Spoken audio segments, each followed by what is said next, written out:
मेरा नाम गुरुदत्त चारण है और पब्लिक एडमिनिस्ट्रेशन के लिए फैकल्टी हूँ मैं यहाँ पे। Currently government college Kailash Nagar में पब्लिक एडमिनिस्ट्रेशन पढ़ाता हूँ और हम यहाँ पे आज से पब्लिक एडमिनिस्ट्रेशन की जो क्लासेज है वो शुरू करेंगे। तो सबसे पहले हम देखेंगे सिलेबस कि हमको करना क्या है एग्जैक्टली। हमें रोड मैप भी तो पता होना चाहिए कि हमको जाना कहाँ है, कैसे जाना है, किस तरीके से जाना है। तो पूरी एक जो प्लानिंग होगी, जो स्ट्रेटेजी होगी, वो होगी हमारे सिलेबस के बेसिस पे। क्यों, एट द एंड क्या है, जो भी हमारा पेपर बन के आएगा वो सिलेबस से ही तो बन के आएगा। सिलेबस से बाहर तो कुछ जाएगा नहीं। पेपर सेटर जो होंगे वो सिलेबस को उठा के ही उसी से डिसाइड करेंगे। तो पहला हमारा टारगेट होगा कि हम सिलेबस को अच्छे से समझें। अब देखो, सिलेबस जो हमारा है उसको अगर हम ध्यान से देखें तो इसमें ये मिक्स है। बेसिकली हमारा जो पब्लिक एडमिनिस्ट्रेशन सब्जेक्ट है वो पॉलिटिकल साइंस से निकल के आया है। ये कोई सेपरेट सब्जेक्ट नहीं है। अगर इसकी हम हिस्ट्री ट्रेस बैक करेंगे, जब हम पढ़ेंगे इसका इवोल्यूशन पब्लिक एडमिनिस्ट्रेशन का, तब हमको ये समझ में आएगा कि ये जो पब्लिक एडमिनिस्ट्रेशन सब्जेक्ट निकल के आया है वो आया है पॉलिटिकल साइंस से। और पब्लिक एडमिनिस्ट्रेशन हमारे सब्जेक्ट के अंदर मैनेजमेंट के भी कुछ कॉन्सेप्ट हैं जो इस सिलेबस के अंदर इन्होंने इनकॉर्पोरेट किए हैं। तो हमें ये देखना पड़ेगा कि अलग अलग सेक्शन में अपन इस सिलेबस को डिवाइड करेंगे कि पब्लिक एडमिनिस्ट्रेशन का कोर क्या है, जिसमें अपन को थिंकर्स के बारे में पढ़ना पड़ेगा। जो पब्लिक एडमिनिस्ट्रेशन की बेसिक जो फिलोसॉफी है, जो कोर की जिस बेसिस के ऊपर पूरा ये सब्जेक्ट डेवलप हुआ है, जब हम हिस्ट्री के अंदर उठा के देखेंगे तो एक समय ऐसा भी आ गया था जब क्राइसिस आ गए थे इसमें और पब्लिक एडमिनिस्ट्रेशन को एज ए सब्जेक्ट बंद कर दिया गया। तो हम ये देखेंगे कि ऐसे क्या बेसिक है, बेसिस क्या है, जो नींव होती है, जो फाउंडेशन है, वो फाउंडेशन क्या है जिस बेसिस पे अगेन ये सिलेबस जो है, जो अपना ये सब्जेक्ट है, वो वापस फिर से खड़ा हो गया और हमारे सिलेबस में है। तो इट मीन्स इसके अंदर कुछ क्रक्स होगा, कुछ कोर होगा, कुछ फिलोसफीज होगी। तो वो हम इसमें देखेंगे। अब अगर हम इस सिलेबस को ध्यान से देखते हैं तो हमें ये समझ में आएगा कि पहले यहां तक जो ये कॉन्सेप्ट है,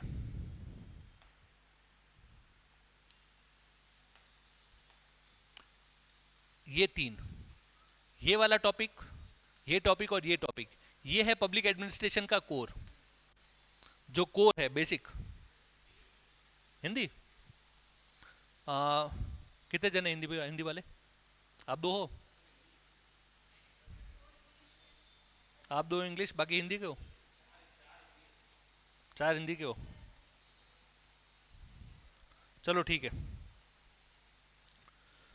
देखो, पहला जो ये है टॉपिक अपना, फर्स्ट सेकंड और थर्ड, ये जो तीन टॉपिक हैं वो हमारे लोक प्रशासन के बेसिक हैं, जिसे अपन बेसिक कहते हैं, कोर कहते हैं, वो ये है।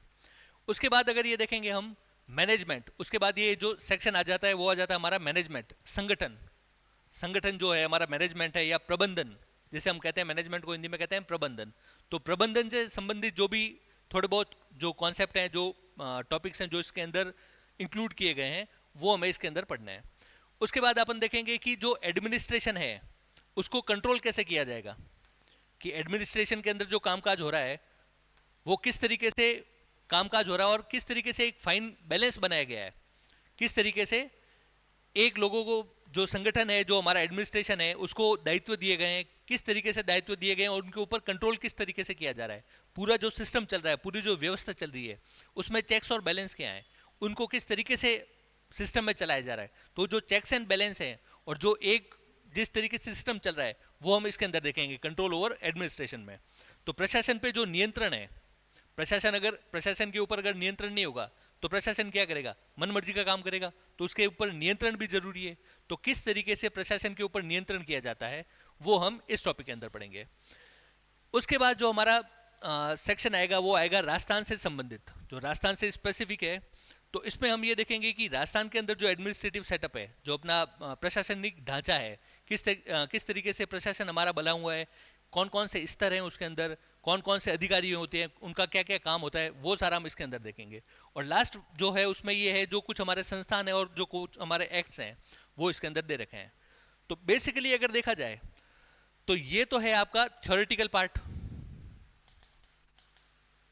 थ्योरेटिकल पार्ट, थ्योरी मतलब किस बेसिस पे ये सारा बना हुआ है, ठीक है। उसके बाद ये वाला जो आपका ये एक सेक्शन है, ये आपका आया है एथिक्स से, जो आप एथिक्स पढ़ते हो, एथिक्स वाला इसके अंदर कुछ सेक्शन है। फिर अगला सेक्शन जो आएगा वो आएगा इसमें अप्लाइड। अप्लाइड मींस किस तरीके से ये ग्राउंड लेवल पे काम किया जा रहा है। तो सबसे पहले हमको ये समझाया जाएगा, थ्योरी पढ़ाई जाएगी कि थ्योरी एग्जैक्टली क्या है, क्या क्या इसके सिद्धांत वगैरह हैं। और बाद में जो ये तुम्हारा ये सिलेबस जिस तरीके से दे रखा है उसमें ये समझाया गया है कि ग्राउंड लेवल पे काम कैसे हो रहा है, जो ये थ्योरीज है वो एक्चुअल में उसको कैसे इंप्लीमेंट किया जा रहा है। जो हम थ्योरी में पढ़ रहे हैं, जो सिद्धांत हम देख रहे हैं, जो भी थिंकर्स ने बताया है, जो भी फिलोसोफर ने बताया है, वो ग्राउंड लेवल पे किस तरीके से काम हो रहा है, जब हम ये पढ़ेंगे जब ये हमको आएगा समझ में। तो ये एक मोटे मोटे तौर पर ये सिलेबस की बातें हो गई। अब जो आरएस एग्जाम का ट्रेंड हम देख रहे हैं, तो 13 से लेकर अभी तक के जो पेपर हुए हैं, तो शुरुआती जो पेपर थे उसमें पब्लिक एडमिनिस्ट्रेशन का पेपर था वो इजी आता था, मतलब सरफेस लेवल से ही सवाल पूछे जाते थे। तो आप कोई भी नॉर्मल किताब पढ़ लो या कोई भी मटेरियल उठाओ तो इजीली अटेम्प्ट हो जाते थे। लास्ट वाला इस बार का जो मेंस हुआ है उसमें अगर आपने पेपर देखा हो तो सुपरफिशियल अब कुछ भी नहीं रहा है। अब अगर आपको सब्जेक्ट की समझ है, कमांड अगर मैं कहूँ तो ये थोड़ा जस्टिफाई नहीं होगा, क्यों कोई भी सब्जेक्ट को कमांड करने के लिए सालों लग जाते हैं, उसके लिए आपको गहन अध्ययन करना पड़ता है। तो गहन अध्ययन करने के लिए अभी हमारे पास इतना समय नहीं है, हमें इस सिलेबस को कंप्लीट करना है। तो कमांड से बेहतर वर्ड है कि अंडरस्टैंडिंग, उस सब्जेक्ट की हमें समझ होनी चाहिए कि सब्जेक्ट क्या कह रहा है और किस तरीके से आ रहा है। अब हमें हमारा जो मेन फोकस होगा वो हम ये देखेंगे कि किस तरीके से हम अपने इसको अप्रोच को करें ताकि वहाँ पे एग्जाम के अंदर जो भी हमारे पास सवाल आएंगे उसको अपन अटेम्प्ट कर सकें। यही हमारा टारगेट है, हमको वहाँ नंबर लेके आना है। हमें ना तो कोई स्कॉलर बनना है ना ही कोई फिलोसोफर बनना है, हमारा टारगेट है कि ज़्यादा से ज़्यादा हम वहाँ से नंबर फैच कर सकें, ज़्यादा से ज़्यादा नंबर लेके आ सकें। अब ये पूरी एक यूनिट जो है वो पब्लिक एडमिनिस्ट्रेशन को डेडिकेटेड की गई है एग्जाम के अंदर। पूरी एक यूनिट का मतलब हो गया 60 से लेकर 70 नंबर के सवाल। एक यूनिट का मतलब हो गया 60 से लेकर 70 नंबर के सवाल। अगर इस सब्जेक्ट को अच्छे से पढ़ लिया और समझ लिया तो ये सब्जेक्ट में 60 से, अगर 60 नंबर का ऑन एन एवरेज अगर हम मानते हैं इस पेपर को, तो आराम से 50 प्लस नंबर लाए जा सकते हैं इस सब्जेक्ट में, प्रोवाइडेड दैट अगर आपको उसकी सब्जेक्ट की अंडरस्टैंडिंग हो। अब जो लेटेस्ट जो ट्रेंड चल रहा है वो सवाल इन तीन में से आपका निकल के आ रहा है। ये जो पहले के तीन जो टॉपिक्स हैं वहां से डिटेल में सवाल निकल के आ रहे हैं, जो थ्योरेटिकल पोर्शन है। इसका कारण ये है कि थ्योरेटिकल पोर्शन से पूछने का पहला कारण तो ये हो सकता है कि आपकी वो अंडरस्टैंडिंग चेक करना चाह रहे हैं, क्योंकि बाकी सारी फीचर, बाकी सारी जो चीज़ें वो सारी अप्लाइड हैं, उनको किस तरीके से लागू किया गया है और किस तरीके से ढांचे बनाए गए हैं। तो ये तो ईजी है, इसमें तो कोई दिक्कत नहीं है। जो कोर चीज़ें हैं, जो थिंकर्स हैं, वो इन पहले तीन के अंदर है। और पिछले साल का अगर पेपर उठा के देखो, पिछले साल का मतलब इस बार वाला जो मेंस का पेपर है, तो उसके अंदर थिंकर्स के ही सवाल आए हैं। जैसे इस बार क्वेश्चन पेपर अगर आप देखोगे,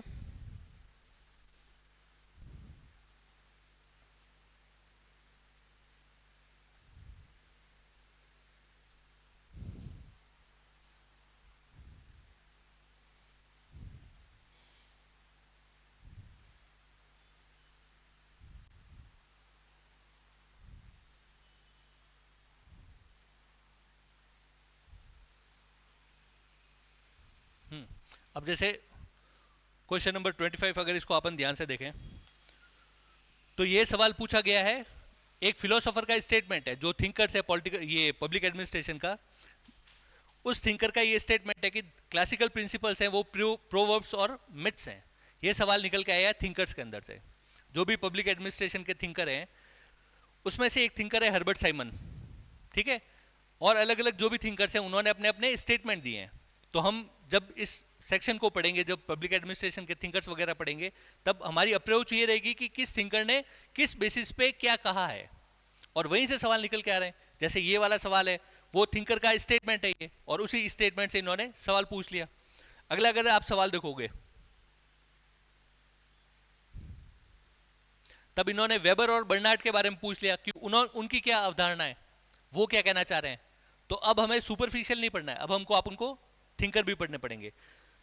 तो अपना मेन सबसे ज्यादा जो टाइम लगेगा अपने इस पूरे जर्नी के अंदर, वो शुरू के 3 पॉइंट में लगने वाला है। अगर मैं कहूं कि सबसे ज्यादा टाइम कंज्यूमिंग है या सबसे ज्यादा ध्यान देने वाली जो बातें हैं, तो वो स्टार्टिंग के जो 3 टॉपिक हैं उसी के अंदर है।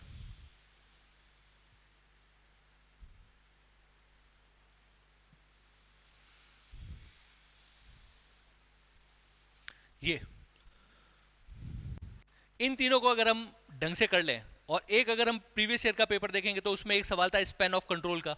तो स्पैन ऑफ कंट्रोल जब हम ये सारे कॉन्सेप्ट पढ़ेंगे तो उसमें देखेंगे कि उसमें एक मैथमेटिकल फॉर्मूला है, एक फॉर्मूला दे रखा है, उसके बेसिस पे किस तरीके से स्पैन ऑफ कंट्रोल डिसाइड किया जाता है, तो उससे रिलेटेड सवाल आ गया। तो कहने का मतलब ये है कि जब तक हमको इसकी अच्छे से अंडरस्टैंडिंग नहीं होगी, जब तक हम इस सब्जेक्ट को ढंग से नहीं पढ़ेंगे, तब अब आगे आने वाले जो भी मेंस है उसमें नंबर अचीव करना थोड़ा मुश्किल हो जाएगा।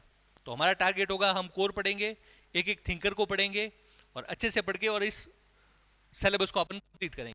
अब अपना जो मेन पहला वाला टारगेट और टाइम कंज्यूमिंग वाला होगा वो ये पहले 3 होने वाले हैं, ठीक है। तो ये है हमारी इंट्रोडक्टरी क्लास आज की कि पब्लिक एडमिनिस्ट्रेशन में क्या करना है, कैसे करना है और कहाँ से करना है। अब रही बात कि कहाँ से पढ़ना है और कहाँ से नहीं पढ़ना है, तो यहाँ से आपको जो भी मटेरियल दिया जाएगा उसको पढ़ना है। इसके अलावा एक लक्ष्मीकांत की बुक आती है, एम लक्ष्मीकांत की, जो लोक प्रशासन की आती है, तो वो एक तरीके से शॉर्ट नोट्स ही हैं। हाँ, एक अलग से किताब आती है लक्ष्मीकांत की, लोक प्रशासन की, तो एक तरीके से वो शॉर्ट नोट्स हैं। अब जो ट्रेंड आ रहा है, ट्रेंड में अब अगर आने वाले जो मेंस है तो मुझे नहीं लगता कि वो डायरेक्ट क्वेश्चन पूछेंगे।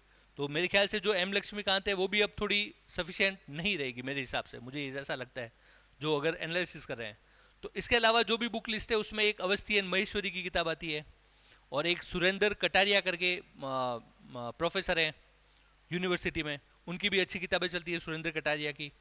तो यहाँ पे मेरा टारगेट ये रहेगा कि जो भी अपनी ये स्टैंडर्ड बुक्स हैं उसके अंदर से जो भी सिलेक्टेड हमारे काम की चीज़ें हैं वो आपको यहाँ पे मेरे साइड से प्रोवाइड कर दी जाएगी। तो आपको चिंता करने की ज़रूरत नहीं है।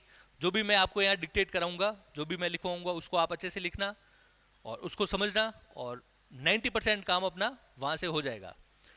इन केस अगर इतना करने के बाद भी अगर वहाँ पे सवाल हमसे अटेंड नहीं हो रहे हैं तो घबराने की ज़रूरत नहीं, वो फिर किसी से नहीं होंगे। अगर हमसे इतना करने के बावजूद भी नहीं हो रहे हैं तो इसका मतलब फिर वो किसी से नहीं होंगे, तो उसमें फिर वो चिंता करने की बात नहीं है, क्योंकि वो सारे एक लेवल पे आ जाएंगे। किसी को एडवांटेज मिलने वाला वहाँ है नहीं, क्योंकि जो कन्वेंशनल सोर्स हैं, जो लिमिटेड, क्योंकि पब्लिक एडमिनिस्ट्रेशन अगर हम देखें तो अभी ये अपने नेसेंट स्टेज पे है, अभी कोई बहुत ज़्यादा डेवलप नहीं हुआ है पब्लिक एडमिनिस्ट्रेशन। जब हम इसकी हिस्ट्री देखेंगे तो हमें पता चलेगा कि इसकी कुल अभी 5 चरण ही है, ज़्यादा चरण ही है ही नहीं इसके। तो छोटा सा सब्जेक्ट है, लिमिटेड सब्जेक्ट है। तो हमारा टारगेट जो ये होगा कि मैक्सिमम जो भी स्टैंडर्ड बुक्स है वहाँ से कवर कर लिया जाएगा। इन केस अगर वहाँ से भी नहीं आता तो फिर वो किसी से भी नहीं होगा, ये वाली बात है कुल मिला के। तो अभी तक आई होप जो भी मैंने बताया आपको आया होगा समझ में। किसी को कोई डाउट पब्लिक एडमिनिस्ट्रेशन रिलेटेड, कोई सवाल कि क्या करना है, कैसे करना है, कोई क्वेश्चन किसी को? क्लास में नोट करेंगे अपन। यहाँ से आपको दे दी जाएगी बुकलेट, जो भी नोट्स वगैरह हैं, और जो काम की चीज़ें हैं वो मैं यहाँ पे आपको डिक्टेट करवाऊंगा। जो एक्स्ट्रा जो चीज़ें जो अपन को एड ऑन करनी पड़ेगी या जो एक्स्ट्रा चीज़ें अपन को पढ़नी है, चलो हाँ वो तो मैं हिंदी कर दूंगा। आज तो क्या वो अपनी इंट्रोडक्टरी क्लास है। आज बेसिकली अपन को समझ में आ जाना चाहिए कि हम क्या कर रहे हैं, क्या करने वाले हैं, कैसे करने वाले हैं। अपना आज का जो एजेंडा है क्लास का वो है इंट्रोडक्शन, कि हमको देखना है पब्लिक एडमिनिस्ट्रेशन में करना क्या है। और रही बात हिंदी की, तो अपन हिंदी में भी करेंगे और इंग्लिश में भी करेंगे, बाइलिंगुअल रहेगा अपना, ठीक है ना। तो आज अपनी जो क्लास है उसमें अपन सब्जेक्ट को ही समझ लेते हैं, पब्लिक एडमिनिस्ट्रेशन।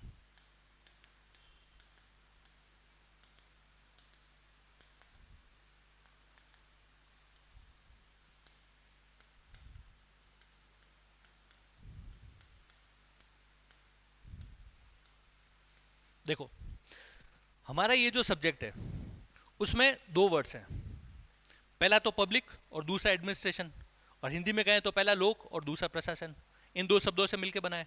तो सबसे पहले तो हमको इस वर्ड को समझना है कि लोक से हमारा क्या मतलब है, पब्लिक से हमारा क्या मतलब है। तो पब्लिक से मतलब है, लोक से मतलब है, सिंपल वर्ड में जनता, ये मतलब हुआ। और प्रशासन का मतलब हुआ कि चीज़ों को मैनेज करना, किस तरीके से चीज़ों को चलाना। तो मोटे मोटे तौर पे कहें तो ये चीज़ें किससे संबंधित है? सरकार से और जनता से। मोटे तौर पे अगर इसका मतलब निकाला जाए तो किससे संबंधित है ये? सरकार से और जनता से। प्रशासन कौन चला रहा है? सरकार चला रही है। और किसके लिए चला रही है? लोगों के लिए, जनता के लिए। तो ये हो गया लोक प्रशासन। सिंपल शब्दों में, आसान भाषाओं में अगर हम समझने की कोशिश करें तो आसान भाषाओं में तो यही होगा कि जो सरकार चीजें चला रही है किसके लिए चला रही है, लोगों के लिए चला रही है, इसलिए हो गया लोक प्रशासन। अगर मैं इस वर्ड को रिप्लेस कर दूं, पब्लिक की जगह अगर मैं कर दूं प्राइवेट, तो क्या होगा, निजी। इसका मतलब क्या हुआ, निजी, निजी प्रशासन। दोनों में चीजें क्या है कॉमन, प्रशासन, प्रशासन दोनों में कॉमन है, बट चेंजेस कहाँ है, चेंजेस एक तो लोक में है और निजी में है। इसका मतलब फर्क कहाँ होगा, दोनों की मोटिव के अंदर फर्क होगा कि उनको हासिल क्या करना है। एडमिनिस्ट्रेशन तो दोनों के अंदर हो रहा है, बट दोनों का उद्देश्य अलग अलग है। अगर हम लोक प्रशासन की बात करेंगे, पब्लिक एडमिनिस्ट्रेशन की बात करेंगे, तो हमारा जो अल्टीमेट गोल होगा, जो अल्टीमेट एम होगा, वो होगा वेलफेयर। वो क्या होगा, वेलफेयर, या हिंदी में कहें तो जन कल्याण। लोक प्रशासन में यदि एडमिनिस्ट्रेशन के आगे पब्लिक जुड़ गया वर्ड, लोग जुड़ गया वर्ड, तो उसका सीधा सा मतलब ये हुआ कि उसका उद्देश्य जो होगा वो क्या होगा, जन कल्याण, लोगों का भला करना। अब अगर निजी प्रशासन की हम अगर बात करते हैं तो उसमें उद्देश्य क्या होगा, ज्यादा से ज्यादा पैसा कमाना, क्या कमाना, प्रॉफिट मोटिव होगा। और अगर फैंसी टर्म्स अगर हम यूज करें तो थ्री कौन सा हो गया, एफिशिएंसी, इकोनॉमी और इफेक्टिवनेस। प्राइवेट के अंदर अब इसको ऐसे समझते हैं अपन, एक तरफ है सरकारी स्कूल और दूसरी तरफ है प्राइवेट स्कूल। दोनों के अंदर एडमिनिस्ट्रेशन कॉमन है। एडमिनिस्ट्रेशन कॉमन क्यों है, क्योंकि मैनेजमेंट तो दोनों में है। भाई एक अगर निजी स्कूल को चलाने के लिए भी हमें एक पूरा सेटअप चाहिएगा, एक पूरा हमें ढांचा चाहिएगा, उस चीज़ों को कैसे मैनेज करना है, कैसे कंट्रोल करना है, किस तरीके से चलाना है, तो एडमिनिस्ट्रेशन तो वहाँ पर भी है। और अगर हम सरकारी स्कूल को उठा के उसका उदाहरण देखें तो मैनेजमेंट तो वहाँ पर भी है, एडमिनिस्ट्रेशन तो वहाँ पर भी है, बट दोनों में फर्क क्या है, एक का मोटिव क्या है, जन कल्याण। सरकारी स्कूलों में नाम मात्र की फीस है या फीस है ही नहीं बिल्कुल ही, अगर यूनिफॉर्म भी है जो सरकार प्रोवाइड कर रही है, किताबें सरकार प्रोवाइड कर रही है, क्योंकि उसका उद्देश्य क्या है, वेलफेयर, जन कल्याण। वहीं अगर हम प्राइवेट स्कूल को उठा के देखें तो वहां पे मोटिव क्या है, वहां पे मोटिव जन कल्याण नहीं है, वहां पे पहला मोटिव क्या है, प्रॉफिट, ज्यादा से ज्यादा अर्न करना, पैसा कमाना। तो ये दोनों में मोटे मोटे तौर पर फर्क आ गया, बट कॉमन क्या है दोनों के अंदर, एडमिनिस्ट्रेशन। या अगर मैं एक दूसरा वर्ड यूज करूं तो मैनेजमेंट, मैनेजमेंट भी तो कॉमन है, प्रबंधन कॉमन है या नहीं है। तो मोटे मोटे तौर पे एडमिनिस्ट्रेशन आ गया समझ में। अब जैसे जैसे अगर नेक्स्ट क्लासेस में अपन बढ़ते रहेंगे तो हमें क्या करना है कि पर्टिकुलर 3-4 थिंकर्स हैं, 3-4 कोई भी थिंकर हैं, उनकी अपन डेफिनेशन अपन को याद करनी है। इससे क्या होगा कि अपनी जो क्रेडिबिलिटी है, आंसर जो लिखने का, जो अपन आंसर लिखेंगे, अगर किसी को मेंशन कर रहे हैं, कोट कर रहे हैं किसी ऑथर को या किसी थिंकर को, तो इससे अपने आंसर में वजन बढ़ेगा और उससे सीधे अपन को ज़्यादा से ज़्यादा नंबर मिलने की संभावना रहेगी। उसका कारण ये है, अगर मैं पब्लिक एडमिनिस्ट्रेशन को अपने शब्दों में लिखूंगा तो हो सकता है अगर 2 नंबर का कोई सवाल है तो मुझे वो आधा नंबर ही मिलेगा, वहां पे आधे से ज़्यादा मिलेगा नहीं। अगर मैं ये पब्लिक एडमिनिस्ट्रेशन की डेफिनेशन थिंकर के साथ अटैच कर दूं कि ये XYZ थिंकर ने लोक प्रशासन की जो डेफिनेशन है वो ये दी है, तो उससे मुझे 2 में से 2 मिल जाएंगे। तो हमारा टारगेट और क्या रहेगा कि थिंकर्स के स्टेटमेंट भी याद करने हैं। जो आगे अपन ये देखेंगे ऑर्गेनाइजेशन के बारे में या जो भी स्पैन ऑफ कंट्रोल वाले जो भी ये थियरीज वगैरह आएंगी, तो उसमें अपन को थिंकर के साथ साथ उनके 2-4 स्टेटमेंट भी याद करने हैं। अपने को स्टेटमेंट किस तरीके से चूज करने हैं, अपने को स्टेटमेंट वो चूज करने हैं जो आसानी से याद हो जाए, वो स्टेटमेंट चूज करने एक दो जो आसानी से याद हो जाए, क्योंकि सिलेबस बहुत लंबा चौड़ा है, पब्लिक एडमिनिस्ट्रेशन के अलावा भी बहुत सारी चीजें हैं। तो अगर हम थिंकर को वहां पे कोट कर देते हैं याद करके, तो इससे हमारा जो वेटेज है वो बढ़ जाएगा। तो हमारा टारगेट एक साथ ये भी रहेगा कि साथ साथ थिंकर जो कह रहे हैं वो भी अपन पढ़ेंगे और वो भी अपन कोट करेंगे, ठीक है।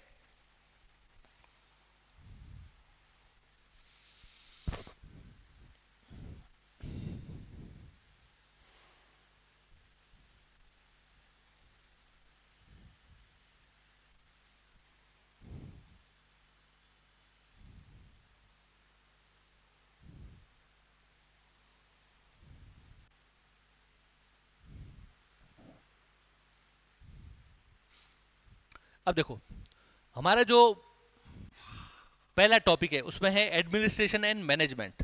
दो चीजें यहाँ पे इंक्लूड की गई है। पहला चीज क्या किया गया है, एडमिनिस्ट्रेशन, और दूसरा है मैनेजमेंट। अगर दो चीजें यहाँ पे इंक्लूड की गई है इसका मतलब दोनों अलग अलग हैं, सेम तो हो नहीं सकते। बट एक चीज अपन को ध्यान रखना है कि इसमें बहुत सी चीजें ऐसी है जो ओवरलैपिंग है।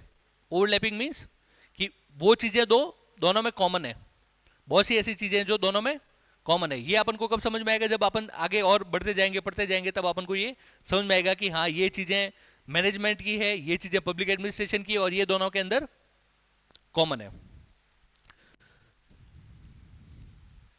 फिर आगे इसमें एक टॉपिक है आपका इवोल्यूशन ऑफ पब्लिक एडमिनिस्ट्रेशन। तो पब्लिक एडमिनिस्ट्रेशन का जो इवोल्यूशन है, किस तरीके से हुआ है, कितने स्टेजेस में हुआ है, किन किन तरीके से हुआ है, ये सारा इसके अंदर आएगा। तो आज इतना ही करेंगे अपन। नेक्स्ट जो भी क्लास होगी उसमें अपन ये जो अपना कोर है एडमिनिस्ट्रेशन का, उसको अपन स्टार्ट करेंगे। क्यों आज काफ़ी आई थिंक मॉर्निंग से बैठे हो यहाँ पे आप, 12 बजे से, तो आज आपके चेहरों पे थकान भी लग रही है मुझे, और जो रेस्पॉन्स है वो भी थोड़ा सा ठीक है ना। तो नहीं देखो, आपका जो पॉलिटिकल साइंस है वहीं से निकल के आया है एडमिनिस्ट्रेशन।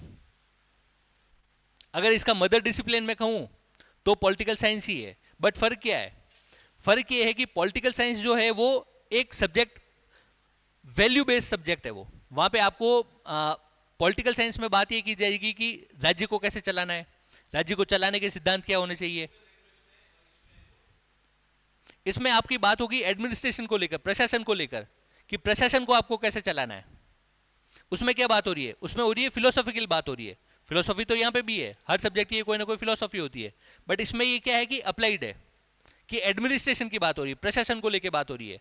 तो जब अपन देखेंगे तो बेसिकली ये सब्जेक्ट की जो इवोल्यूशन है वो इसी बेसिस पे आया कि जो अपन अब इसमें देखेंगे तो अपन को पता चलेगा कि एक डिबेट ये भी शुरू हो गई थी कि ये दोनों डिफरेंट है। जब इसका जो बर्थ हुआ है पब्लिक एडमिनिस्ट्रेशन का, वो इसी बेसिस पे हुआ है कि थिंकर्स लोगों ने ये कहा था कि पॉलिटिकल साइंस से पब्लिक एडमिनिस्ट्रेशन अलग है, क्योंकि एक वैल्यू बेस्ड है और दूसरा फैक्ट बेस्ड है। वैल्यू बेस्ड और फैक्ट बेस्ड का क्या मतलब हुआ कि पॉलिटिकल साइंस में अपन क्या बात करते हैं, जन कल्याण होना चाहिए, यस और नो। अब वो जन कल्याण कैसे होगा, किस तरीके से होगा, उसकी बात कहाँ होगी, एडमिनिस्ट्रेशन के अंदर। फॉर एग्जाम्पल जैसे सरकार है, हाँ इम्प्लीमेंटेशन की बात, गवर्नमेंट कैसे काम करेगी, क्या करनी चाहिए, उसका क्या उद्देश्य होना चाहिए।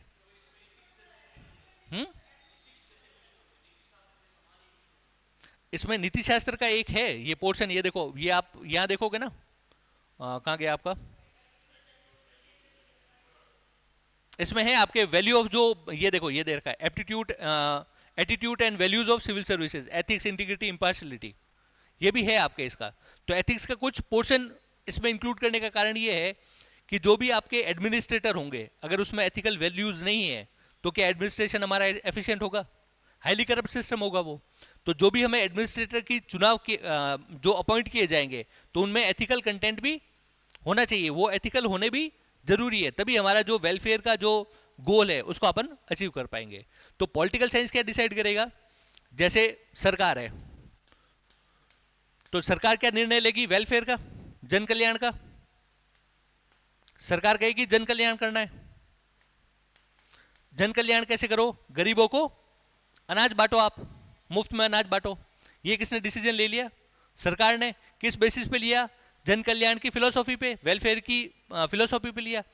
अब जो मुफ्त अनाज बांटा जा रहा है वो किस प्रकार से बांटा जाएगा, जो बेनिफिशियरी होंगे उनके क्या क्या क्राइटेरियाज होंगे, किनको मुफ्त अनाज देना है, किनको नहीं देना है, जिनको देना है उनकी क्या क्या क्राइटेरियाज होने चाहिए, ये सब कौन डिसाइड करेगा, एडमिनिस्ट्रेशन ही डिसाइड करेगा, क्योंकि ग्राउंड लेवल पे किसको काम करना है। तो मोटे मोटे तौर पे आपको आ गया समझ में कि पब्लिक एडमिनिस्ट्रेशन वो क्या है, फैक्ट ओरिएंटेड है। क्या है, फैक्ट ओरिएंटेड। और पॉलिटिकल साइंस क्या है, वैल्यू ओरिएंटेड। वैल्यू मींस भावना है उसके अंदर कुछ, भावना क्या, वेलफेयर की भावना। और फैक्ट क्या है कि उसको इंप्लीमेंट कैसे करना है, ये फैक्ट हुआ ना। अपन क्या कहते हैं कि फैक्ट क्या है कि तथ्य, तथ्य का क्या मतलब हुआ यहाँ पे कि कितने वेलफेयर है उनकी लिस्ट होगी कि भाई ये हमारे क्राइटेरियाज हैं। हाँ, आंकड़े वगैरह होंगे तो उनका सबको अपन को विश्लेषण करना पड़ेगा, टेबल डेटा वगैरह सारे एनालाइज करने पड़ेंगे, तो ये सारा काम पब्लिक एडमिनिस्ट्रेशन के अंदर होगा। ठीक है, और जैसे जैसे अपन पढ़ते जाएंगे